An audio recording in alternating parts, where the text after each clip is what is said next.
আপনাদের কাছ থেকে ধান্দা করতেছে কত, এই বেকার সমাজের কাছ থেকে ধান্দা করতেছে কত। যারা বেকার তারা তো ভাই এমনিই বেকার, তাদের কাছে নাই টাকা পয়সা, তারা থাকে সবসময় ফ্রাস্ট্রেশনে, ফ্যামিলির চাপ, রাস্তায় বন্ধু বান্ধবের চাপ, সবার চাপ, চারিদিক থেকে চাপ।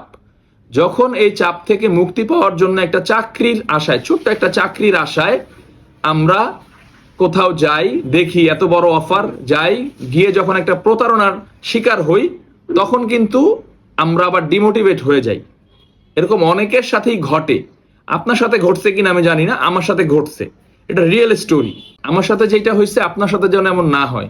আপনাদেরও যদি এমন কোন স্টোরি থাকে যেটা মানুষের উপকারে আসে, আমার সাথে শেয়ার করতে পারেন, আমি অবশ্যই এটা তুলে ধরবো।